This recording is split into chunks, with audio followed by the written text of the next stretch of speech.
¿Qué tal, hermanos? Buenas tardes. Gracias a los que ya se van conectando para nuestro estudio de esta tarde de la carta de Pablo a los Gálatas. Ya vamos en el tema número 3 y vamos a hablar de un tema que imagínense si para el tiempo de Pablo, estamos hablando de ya 2000 años casi, era un tema importante y era un tema que se estaba viendo y se estaba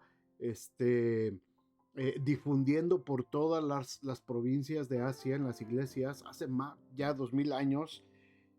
Hoy sigue siendo el mismo problema, seguimos viendo el mismo problema en muchas iglesias, en muchos líderes, pastores, ministros, músicos, cantantes, etcétera. Y es el tema de la popularidad. A veces se busca ser más popular que otros en cualquier área del ministerio con tal de sobresalir. Y eso estaba pasando en el tiempo de Pablo también y estaba sucediendo, y Pablo lo tiene que atacar como una parte de la doctrina, es decir, de los fundamentos que tiene que tener el cristiano, sobre todo los líderes cristianos, para evitar caer en este tipo de cosas. De eso vamos a hablar en el capítulo 2 de Gálatas, en nuestro tema número 3 que se titula El peligro de la popularidad.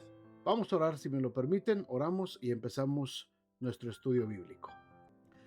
Padre, te damos muchas gracias por esta tarde, gracias por tu palabra, gracias por este tema que nos presentas el día de hoy y gracias, Señor, por cada familia que ya está conectada, cada familia que está lista para empezar a aprender un poquito más de tu palabra, Señor.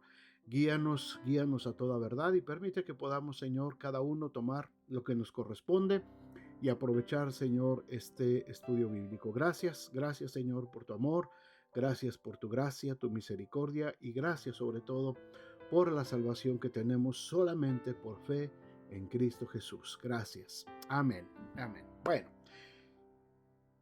algo que vemos, hermanos, todos los días, algo que vemos ahorita en este tiempo, en esta generación de manera muy importante, en en todas las áreas del quehacer humano. Estoy hablando acerca de deportes, estoy hablando de política, estoy hablando de artistas, estoy hablando de los medios sociales y lamentablemente también estamos hablando de asuntos dentro de la iglesia. La popularidad. Hay una carrera, hay un afán tan grande de popularidad.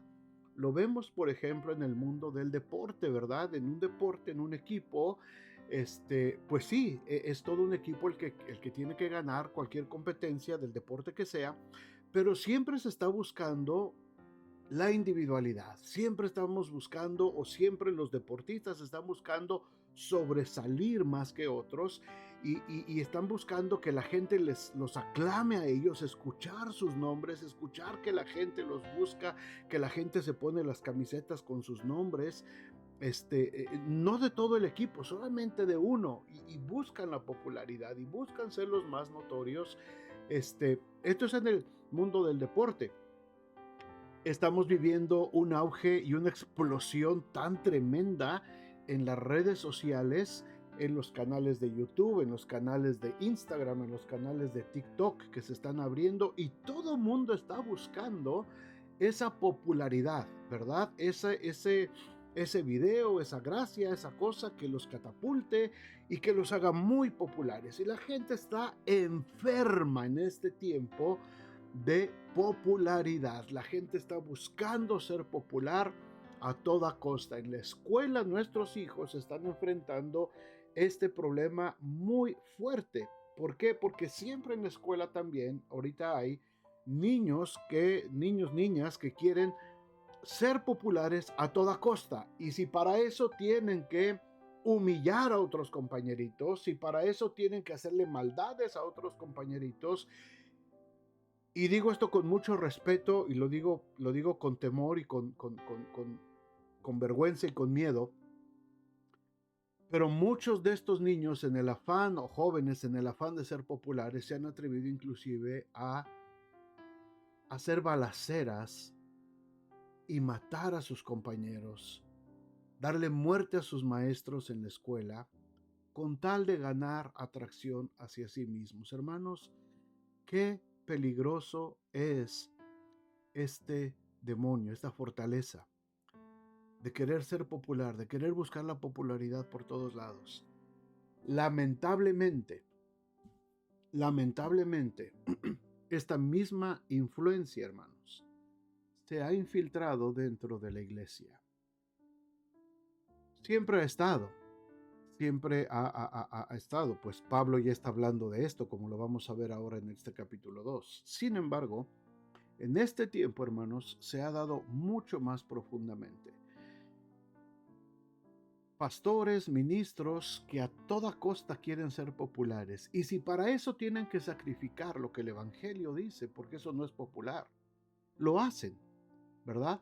Y vemos a grandes predicadores y predicadoras que están enfocándose solamente en cosas positivas del Evangelio, en las cosas que la gente quiere escuchar, en las cosas que a la gente le endulzan los oídos y que a ellos los catapulta haciéndolos populares. El clásico, tú puedes, es que tú eres esto, tú eres el otro, lo que hay en ti, lo que tú has logrado, lo que Dios puso en ti, y en fin, exaltando, exaltando, exaltando, inflando al hombre, que es lo que le gusta escuchar. Y entonces muchos de estos predicadores son catapultados. Músicos cristianos, no se diga. La influencia de la música del mundo dentro de la iglesia es más que evidente. Entonces, si quiero ser un cantante popular, un músico popular dentro del ámbito religioso, tengo que empezar a adoptar las cosas que en el mundo están siendo populares para que entonces yo pueda también ser popular. Y a la gente le encanta esto y vemos los grandes conciertos de los ídolos cristianos, ¿verdad? Donde hay que hacer filas 3, 4 horas antes y comprar boletos, igual que en el mundo. ¿Por qué? Porque se está buscando la popularidad. Pero cuando hablamos del servicio regular de las iglesias, los cultos donde también hay música y donde también se exalta no, pero es que nuestro grupo alabanza no es popular, es que nuestro grupo alabanza no es como fulano, no es como perengano, no es como sutano. Esos grupos de alabanza son los que hay que ir a ver.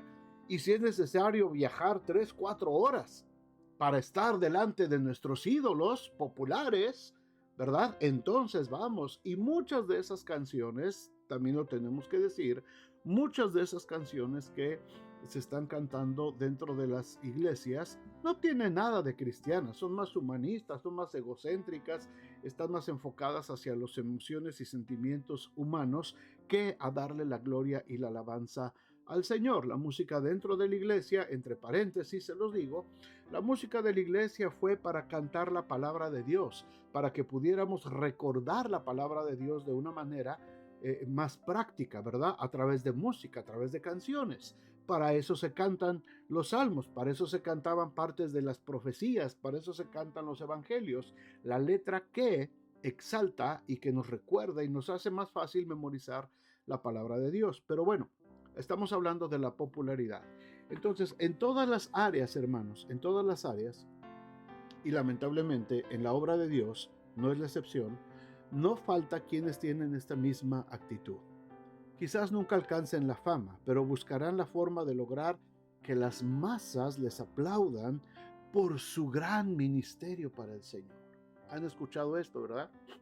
Uy, qué gran ministerio, qué gran predicador, predicadora. Y la gente anda buscando dónde va a estar tal cual predicador, predicadora. Oye, que va a venir tal predicadora. ¿A dónde? A 3 horas de aquí. Pues hacemos lo que sea necesario y dejamos de ir a trabajar y nos declaramos enfermos en el trabajo y compramos y gastamos y hacemos el viaje y rentamos hotel para llegar a ver a la gran predicadora, al gran predicador, al cantante, al grupo musical.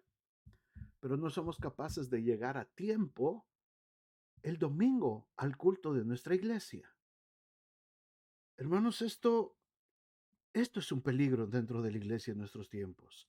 Era un peligro en el tiempo de los Gálatas. Y Pablo ya lo estaba también viendo. Pablo lo estaba ya discerniendo lo que estaba sucediendo en esta iglesia de Gálatas. En este capítulo 2, Pablo nos advierte del peligro de buscar el reconocimiento humano. Dios no nos ha llamado para exaltarnos a nosotros mismos, sino para glorificarle a Él. Déjeme repetirlo otra vez. Dios no nos ha llamado ni nos ha buscado para exaltarnos a nosotros mismos, ni para exaltar a otra persona, a otro pastor, a otro predicador, a otro cantante. Nos llamó solamente para darle la gloria a Él. Si nuestra meta es complacer a quienes nos rodean, siempre vamos a estar descontentos, porque nunca seremos tan bien aceptados como quisiéramos. Pero la mayor pena vendrá al final del camino, cuando nos demos cuenta de que tampoco hemos agradado al Señor, por estar ocupados tratando de obtener el aprecio de la gente en vez de hacer todo para la honra y gloria de Él. Esto es muy importante, hermanos. No hay satisfacción espiritual en la fama. No hay satisfacción espiritual en la gloria personal. No hay ninguna satisfacción en que la gente te aclame, te aplauda y te busquen y te sigan y te pidan autógrafos y quieran tomarse una selfie contigo. No hay ninguna satisfacción en eso. No hay ninguna gloria en eso. La única gloria que puede haber dentro de la vida cristiana es darle la gloria al Señor. En cierto sentido, hay algunos peligros de hacer esto en el servicio cristiano, similares a los que se encuentran en el mundo de los deportes también. Por ejemplo, como casi todos están ocupados buscando su propia popularidad, de todas maneras, nadie se da cuenta de lo que hacemos. Cada quien está buscando resaltar en lo suyo. Cada quien quiere sobresalir en lo suyo y eso impide que la gente también se dé cuenta en lo que estamos haciendo. También, al poner la mirada en los aplausos, no nos fijamos en el oponente. Esto está muy interesante. Al poner la mirada en los aplausos, no nos fijamos en el oponente, el enemigo verdadero que quiere eliminarnos y ganar la competencia, por estar buscando ser populares, por estar buscando el aplauso, por estar buscando los likes, por estar buscando los followers. No nos damos cuenta del enemigo cómo nos está robando nuestra bendición. No nos damos cuenta de eso tampoco. Al concentrarnos en conseguir nuestros fines, ignoramos al entrenador, el que quiere que vayamos mejorando, a quien le interesa el triunfo del equipo y quien tiene derecho a participar de los resultados. Muchas veces en el afán de querer ser populares, y lo he visto yo con muchísimos influencers cristianos y gente que está en las redes sociales ahora, en el afán de querer ser populares, no le están haciendo caso al Señor. Y están diciendo cada barbaridad y están haciendo cada desfiguro y están tergiversando totalmente el Evangelio y están tergiversando totalmente la práctica cristiana porque no le están haciendo caso al entrenador que es Dios, que es Jesucristo, el Espíritu Santo, por estar tratando de conseguir sus propios resultados. Si solo buscamos popularidad, descuidamos a nuestros compañeros de equipo con quienes debemos colaborar para obtener el triunfo, hermanos. El éxito de la iglesia es de la iglesia. El éxito de la iglesia no es del pastor, no es del cantante, no es del ministro, no es del líder de varones, de jóvenes, de mujeres, no es de ninguno. El triunfo de la iglesia es de toda la iglesia. Qué hermosos son los partidos de fútbol. A mí me gusta el fútbol. Donde no hay estrellas, donde no hay estrellas, donde no hay nombres tan populares, tan buscados, donde pues estás viendo a todos los jugadores y dices, es que aquí no hay ninguno que así que sobresalga. Todos están jugando para lo mismo y esos equipos logran grandes cosas cuando están concentrados en trabajar en equipo y en no en estar sobresaliendo solamente uno o dos nombres en ellos. Lo hemos visto, no sé si ustedes se acuerdan, creo que fue el año 2015 cuando un grupo de jovencitos mexicanos de la selección sub-15 de fútbol, soccer, ganaron la Copa del Mundo. Se enfrentaron en la final a Brasil y le ganaron. Y de pronto todos los reflectores voltearon hacia ellos ¿y quiénes son estos muchachos? No había ningún nombre famoso, no había ningún nombre popular.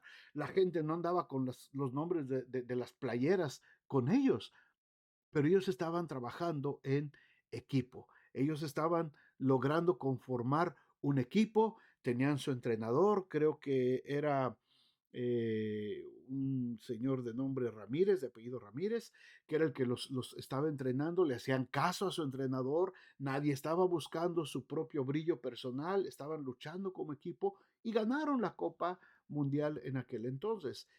De eso se trata, hermanos, pero todos hemos visto también, para los que les, perdón por hablar de estos ejemplos, pero yo sé que a muchos les gustan, pero muchos hemos visto partidos de fútbol donde las estrellitas, ¿verdad? Como decimos entre comillas, las estrellitas del fútbol, a fuerza quieren tener su propio brillo y quieren conseguir su propio gol y desperdician tantas oportunidades de equipo por tratar de sobresalir ellos mismos. Lo hemos visto y esto se ve en el deporte, hermanos. Esto se ve lamentablemente, como decía yo al principio, dentro de las iglesias.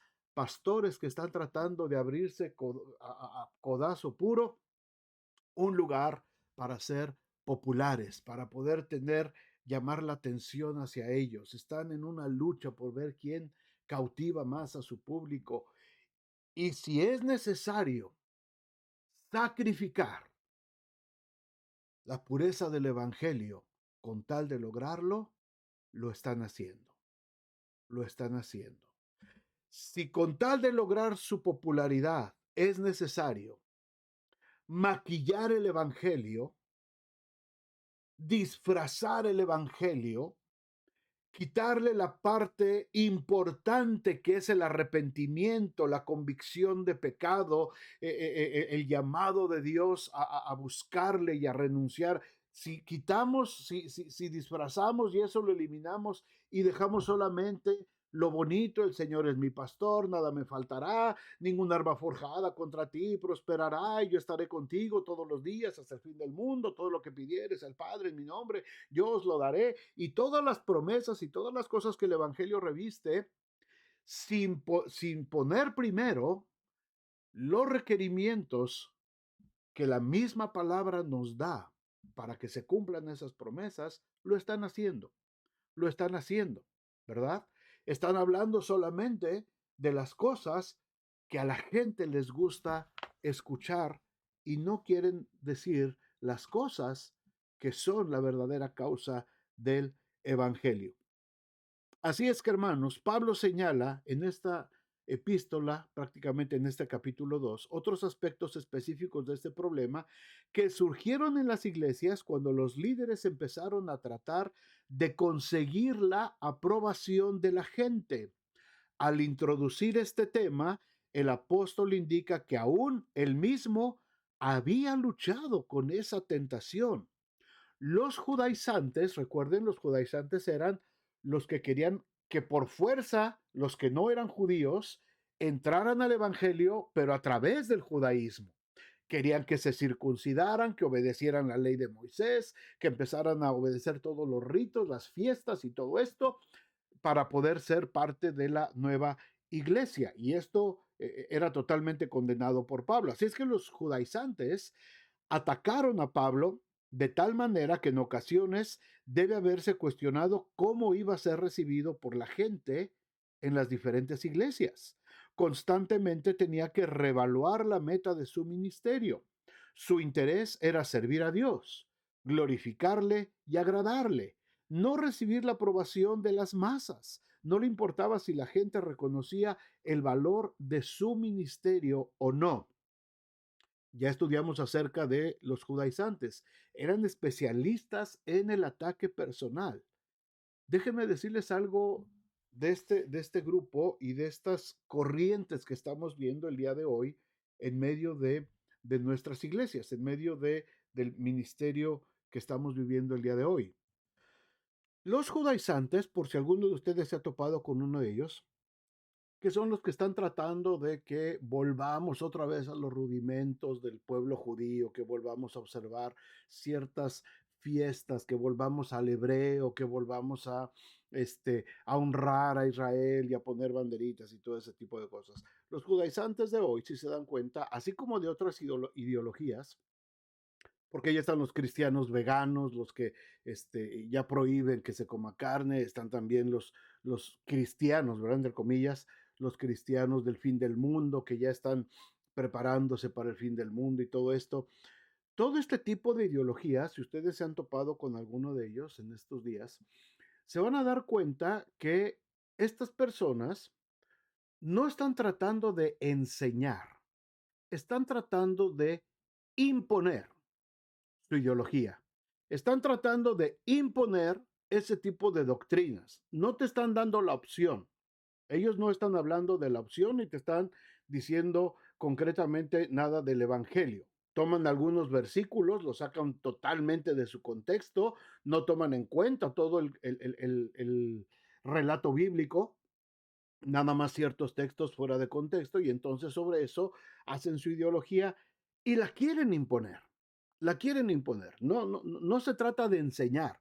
No vienen a ti en un plan de enseñanza, sino en un plan de imponer. Esta era la gente que eran especialistas en el ataque personal. Y Pablo lo vivió, Pablo lo sufrió mucho esto, debido a que conocían el valor único del ministerio y del mensaje de Pablo, que se oponía a todas esas cosas. No podían desacreditar su mensaje mientras todos siguieran respetándolo a él. Por eso trataban de menoscabar su autoridad y trataban de despreciar y de desprestigiar el llamamiento que tenía Pablo. Pablo respondió a esto con una defensa de sí mismo y de su doctrina. En el primer capítulo que vimos, las dos lecciones anteriores, el mensaje de Pablo habla de que lo que él hablaba, la doctrina que él traía, no estaba basada en la aprobación humana. Él no estaba buscando la aprobación de la gente, porque él había sido llamado por Dios y solo a él tendría que rendirle cuentas. Así es que, hermanos, no estamos buscando la aprobación de la gente.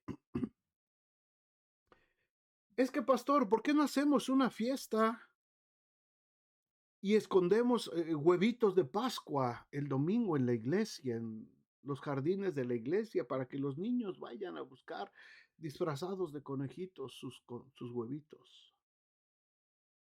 Es que eso es lo popular.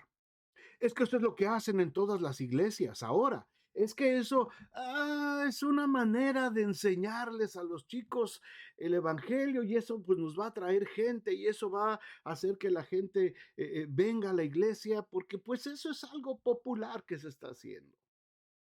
Pastor, ¿por qué no hacemos una fiesta de Halloween cristiano dentro de la iglesia? Porque eso es lo popular, a la gente le gusta, y eso como iglesia pues nos daría popularidad en medio de la comunidad del barrio.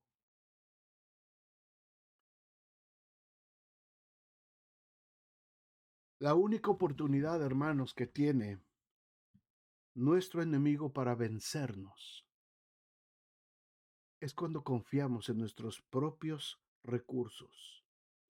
Pablo se defiende indicando que la fuente de su mensaje y de su llamamiento al ministerio es Dios mismo. El Señor lo había transformado totalmente, haciéndolo instrumento de valor para lograr sus propósitos eternos para con el pueblo de Dios. Vamos a ver cómo se defiende Pablo de todo esto. Vayan conmigo al capítulo 2 de Gálatas y vamos a ver lo que dice aquí la palabra de Dios en Gálatas 2, versículos del 1 al 10, vamos a leer primero. Versículos del 1 al 10. Vamos a leerlo y ahorita lo comentamos. Dice, después, fíjese bien, pasados 14 años, para los que creen o para los que piensan que Pablo, así como se levantó de la ceguera después de que Jesús lo tiró, empezó a predicar nada más a lo loco. No, ya había estado 3 años en Arabia, como vimos la semana pasada, donde el Señor les reveló toda la doctrina del Evangelio y después estuvo también ministrando y sirviendo por otro lado fuera de la iglesia de Jerusalén 14 años. Después, pasados 14 años, subí otra vez a Jerusalén con Bernabé, llevando también conmigo a Tito. Pero subí según una revelación y para no correr o haber corrido en vano, expuse en privado a los que tenían cierta reputación, Pedro, Juan y Jacobo. A los que tenían cierta reputación el evangelio que predico entre los gentiles, más ni a un Tito que venía con él, que estaba conmigo, con todo y ser griego, fue obligado a circuncidarse. Y esto a pesar de que los falsos hermanos introducidos a escondidas que entraban para espiar nuestra libertad que tenemos en Cristo Jesús para reducirnos a esclavitud, a los cuales ni por un momento accedimos a someternos para que la verdad del Evangelio permaneciese con vosotros. Los judaizantes no quieren enseñar.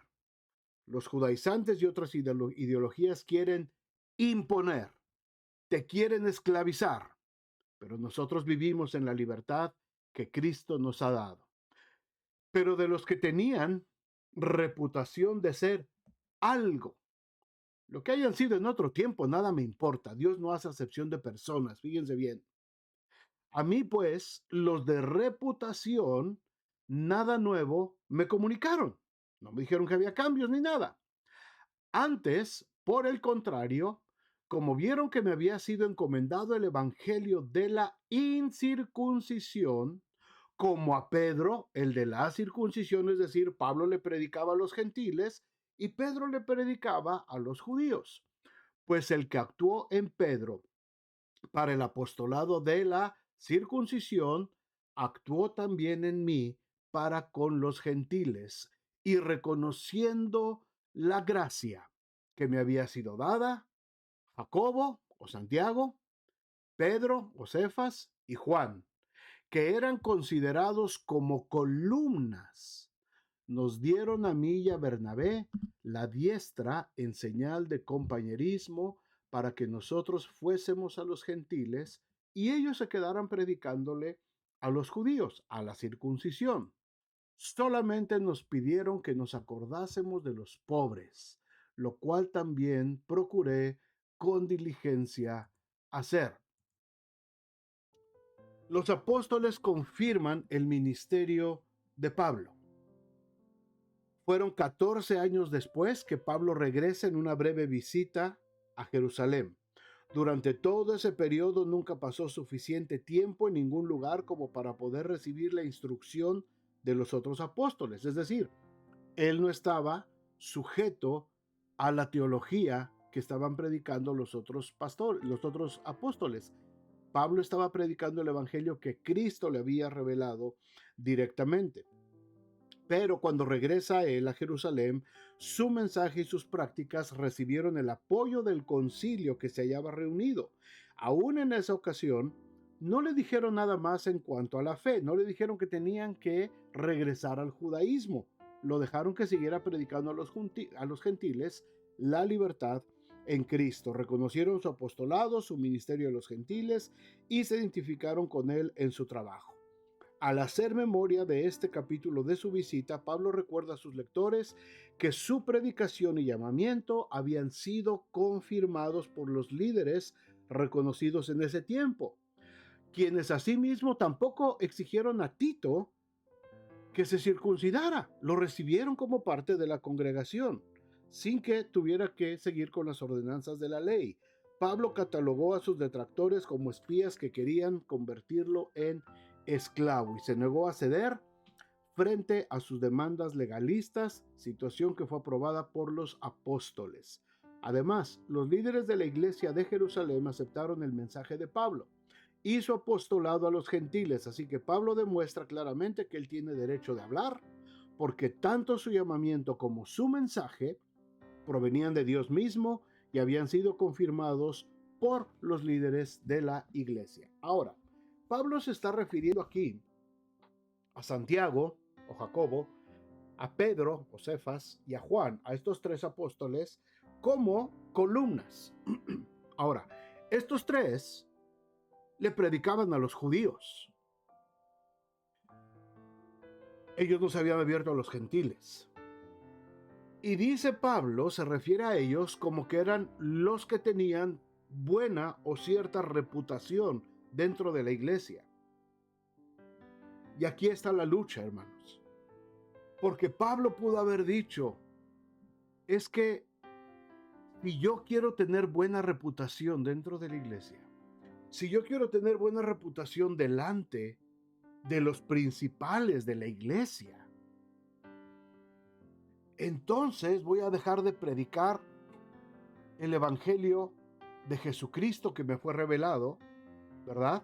Y voy a empezar a predicar el evangelio que ellos están predicando, que tiene que ser a través del judaísmo para poder entrar a la salvación de Cristo.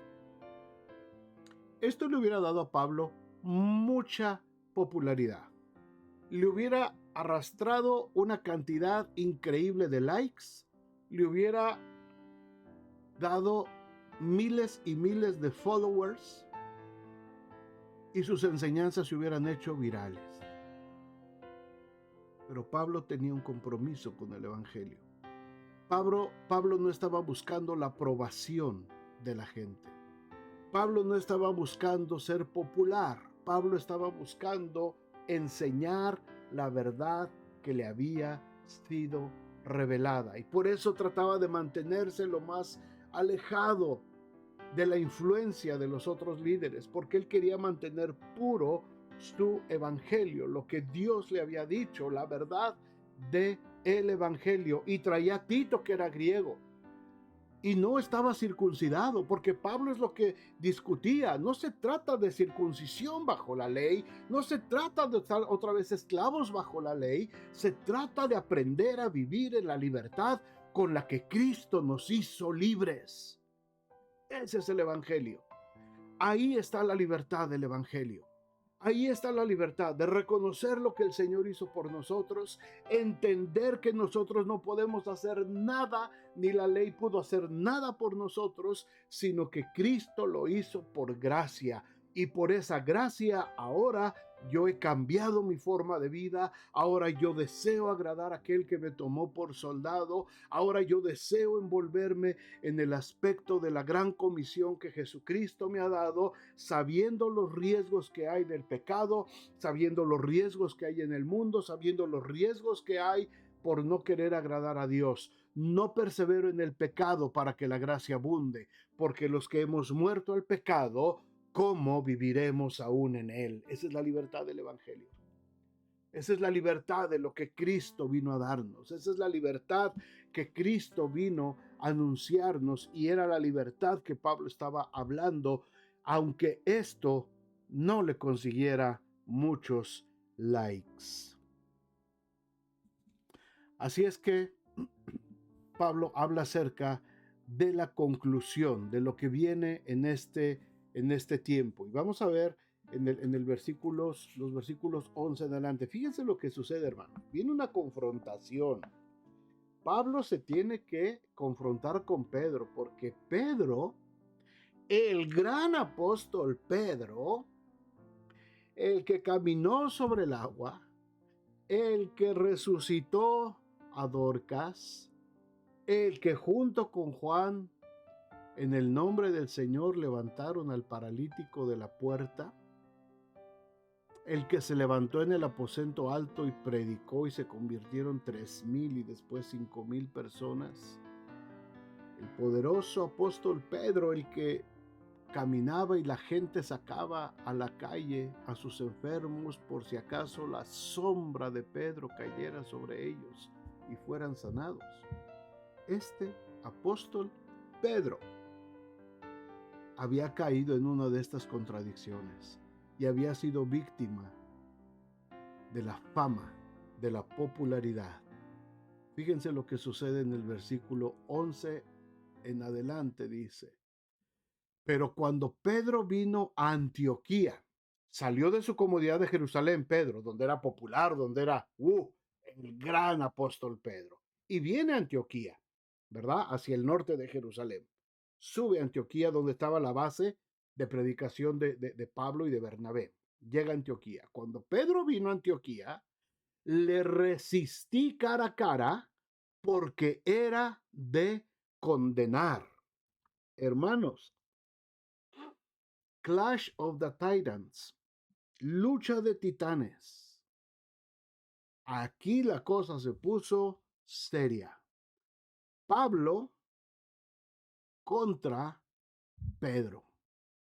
Le resistí cara a cara porque era de condenar. ¿Por qué era de condenar?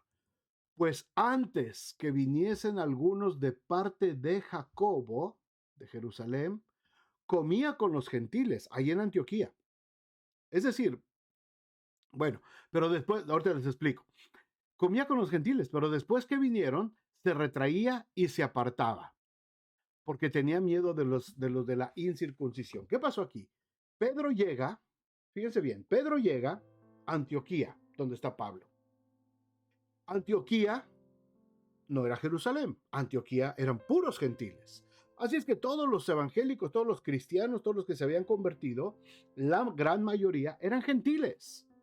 Ellos no eran circuncidados, no estaban bajo la ley, no obedecían la ley, ellos vivían bajo el evangelio que Pablo les estaba predicando. Pablo y Bernabé estaban predicando.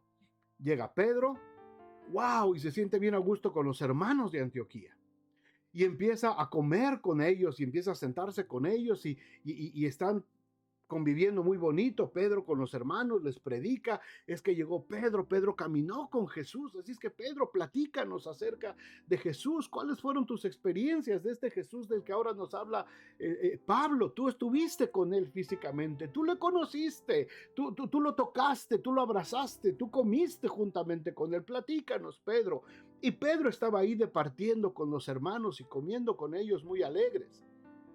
Entonces Santiago mandó a otros hermanos de allá de Jerusalén, de los que eran de la circuncisión, de los que decían que para ser cristiano había que pasar por la ley. Así es que llegan estos hermanos que envía Jacobo y dice que cuando ve Pedro a estos hermanos que vienen de Jerusalén, que son judíos, dice que entonces Pedro se apartaba de los hermanos gentiles de Antioquía con los que estaba comiendo, se apartaba de ellos porque tenía miedo de los de la circuncisión.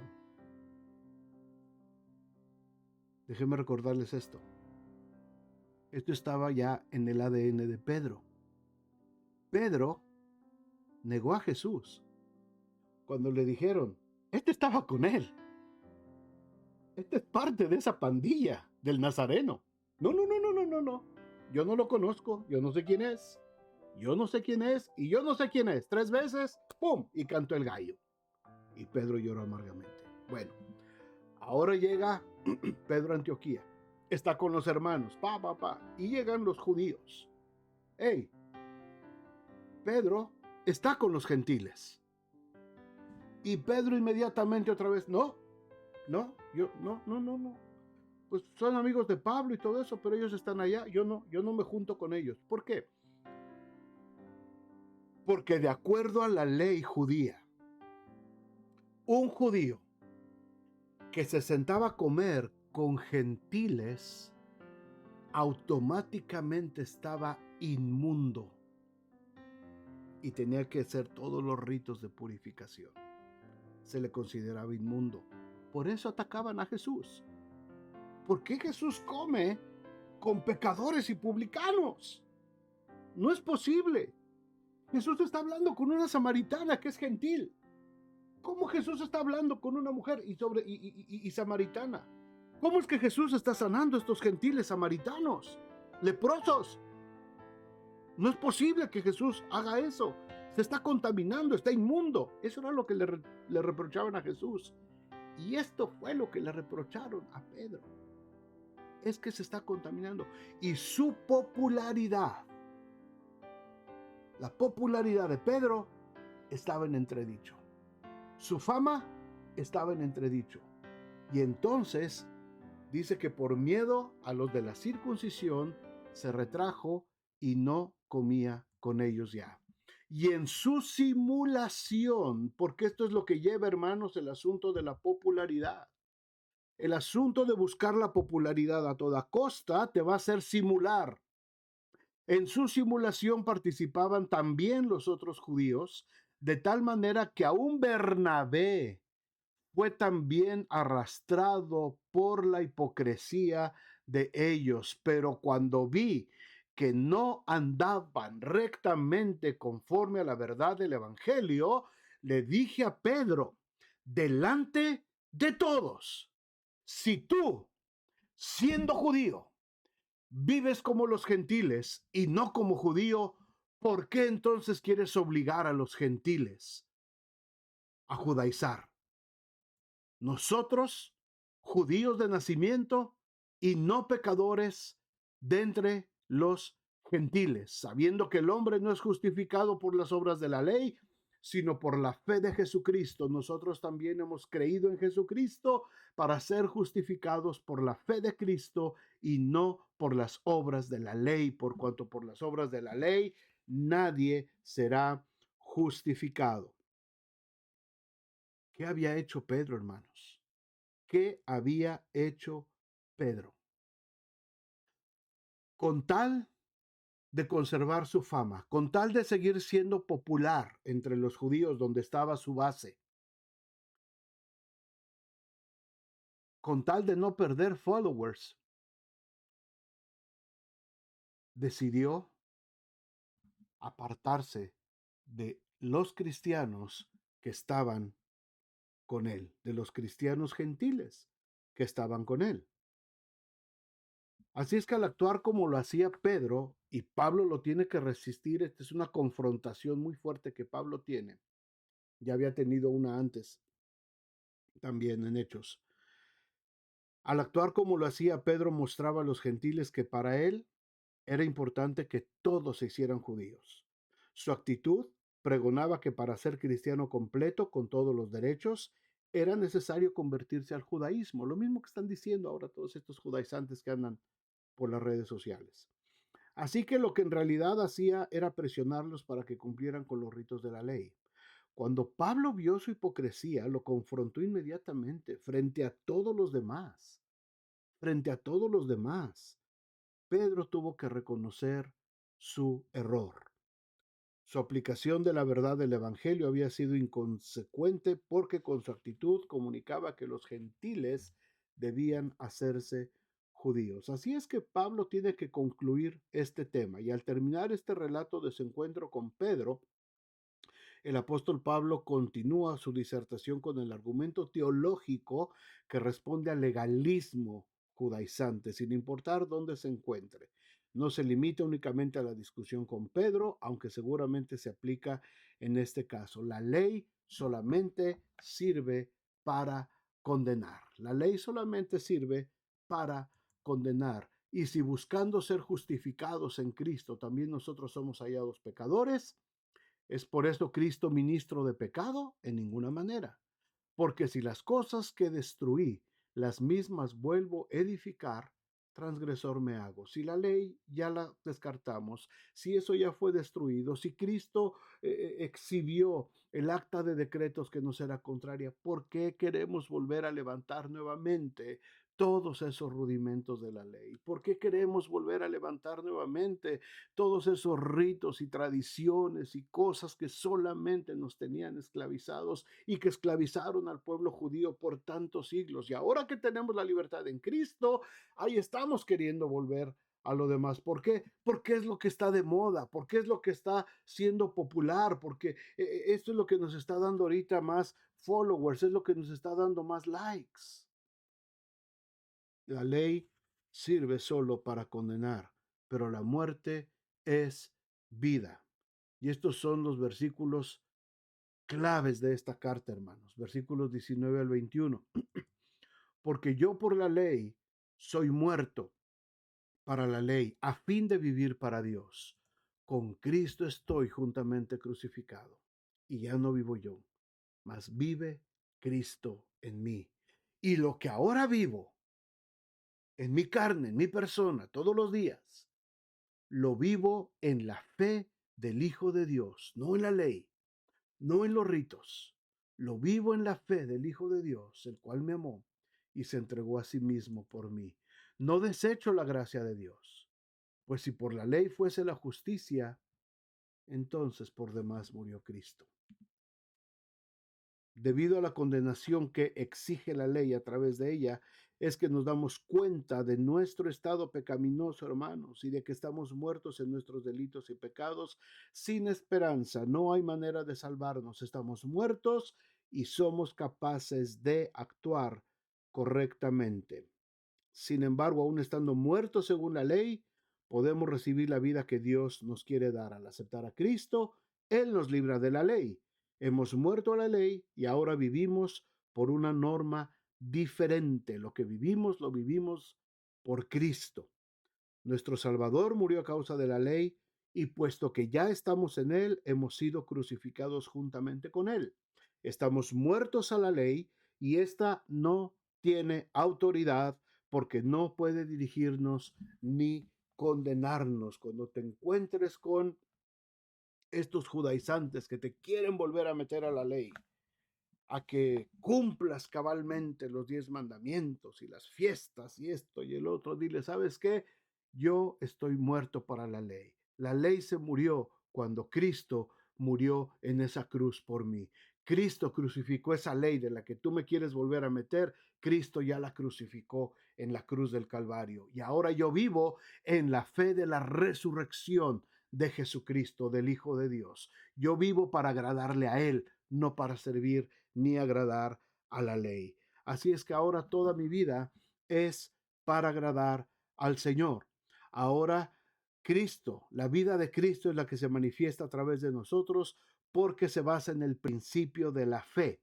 Hemos confiado en Cristo, el Hijo de Dios, quien nos amó y se dio a sí mismo por nosotros. Así que en Él tenemos una vida distinta, totalmente libre de la ley. Y déjenme decirles esto, hermanos, déjenme decirles esto. El encuentro entre Pablo y Pedro nos ilustra tres peligros que tenemos que evitar. Tres grandes peligros que debemos de evitar. El primer peligro es tratar de coquetear, tratar de transigir con ideas equivocadas y abandonar lo que sabemos que es lo correcto solamente por la presión de la gente que nos rodea. Solamente por presión de la gente que nos rodea. A mí me han dicho, pastor, ¿por qué usted no predica mensajes como otros pastores así bonitos, nada más que nos consuelen, que nos hagan sentir bien? ¿Por qué no predica usted ese tipo de mensajes? Porque estoy viendo la condición de la gente, porque estoy viendo lo que necesita la gente. Hermanos, si alguno de ustedes que me está viendo es padre, madre, ustedes no les dan a sus hijos lo que ellos quieren. Ustedes les dan a sus hijos lo que ellos necesitan. Lamentablemente hay muchas mamás en este tiempo, y pongo este ejemplo, porque las mamás son las que por lo general se encargan de la comida. Bueno, igual hay algunos papás. Hay algunos padres, vamos a decirlo de manera genérica.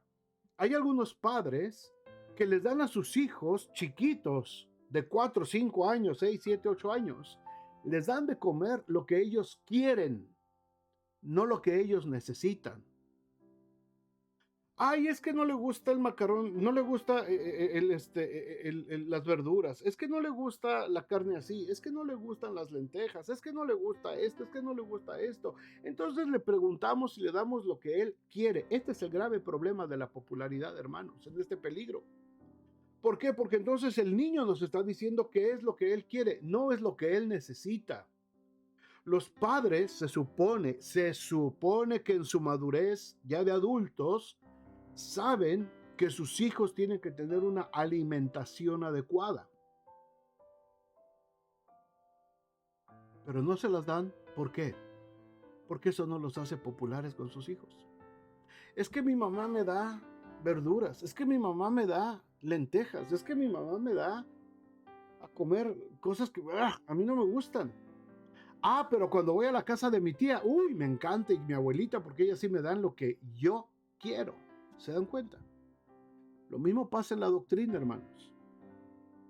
Ay, es que yo voy a esa iglesia, porque en esa iglesia el ambiente es bien bonito. Ay, me siento tan bien en esa iglesia desde cómo me reciben en la puerta y el pastor predica y puras cosas positivas, bonitas y la música, las canciones, son canciones que me hacen sentir bien. Me siento muy bien en esa iglesia. ¿Se dan cuenta? Esto lo dice mucha gente.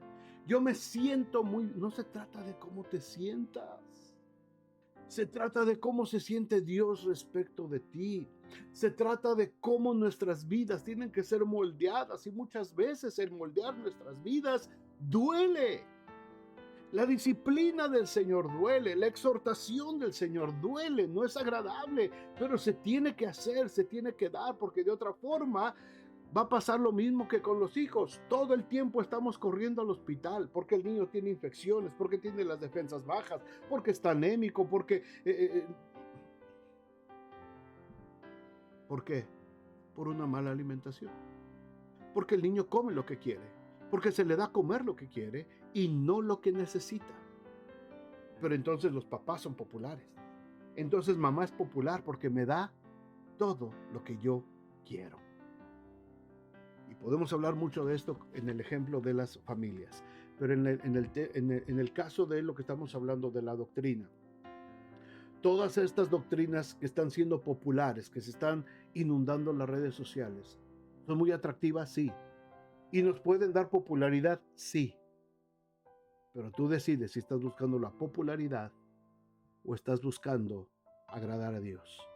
Si te dejas ir por la presión de la gente, y entonces como la presión de la gente dice que lo tienes que hacer así, cedes y empiezas a hacer lo que la gente quiere. El segundo peligro es caer en la hipocresía. Aunque Pedro y otros judíos conocían el camino correcto y predicaban que Dios había eliminado las distinciones, seguían otro código de conducta. Seguían otro código de conducta.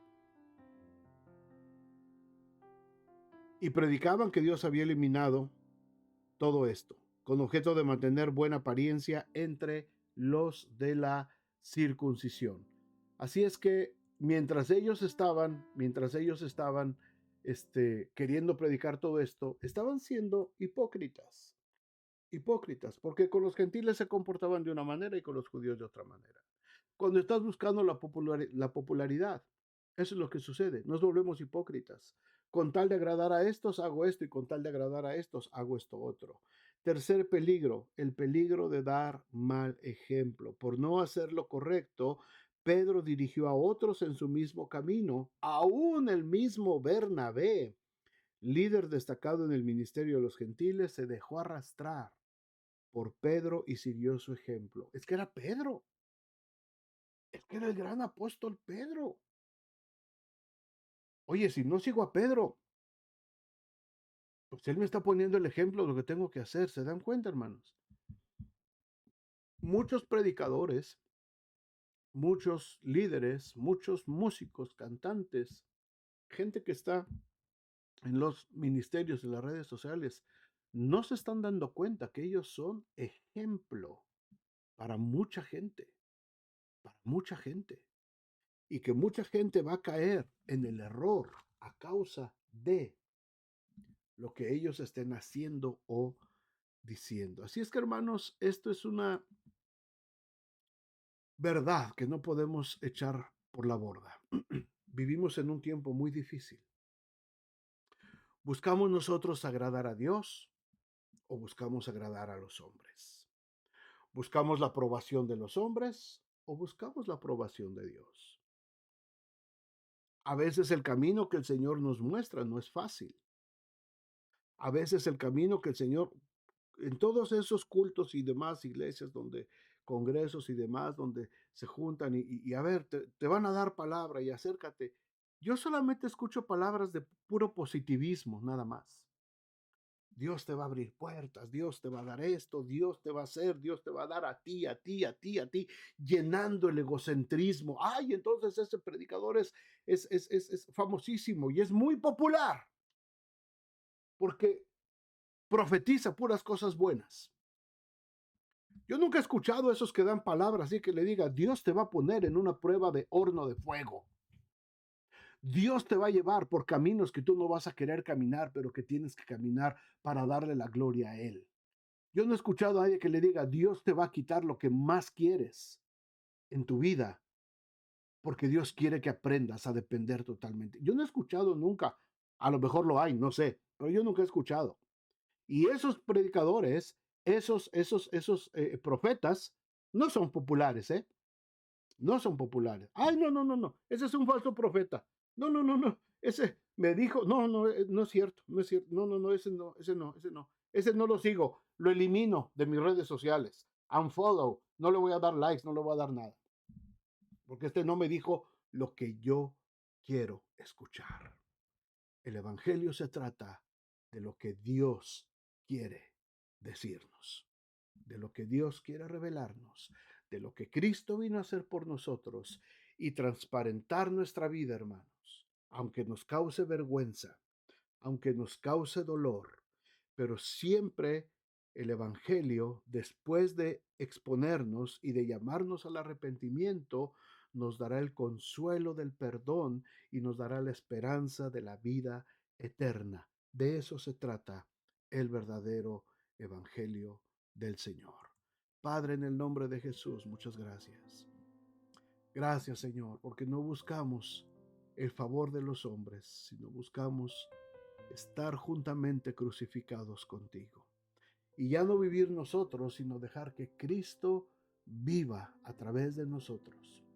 Y lo que tengamos que vivir, Señor, en nuestra vida, lo que tengamos que vivir en nuestras familias, lo que tengamos que vivir en nuestra propia carne, en nuestro cuerpo físico, lo que tengamos que vivir a través de nuestros hijos, de nuestro trabajo, Señor, ayúdanos a que todo lo que vivamos, lo vivamos a través de la fe, no de la ley, no de la ley, no de la popularidad, sino a través de la fe del Hijo de Dios, el cual se entregó en una cruz para darme vida y vida en abundancia.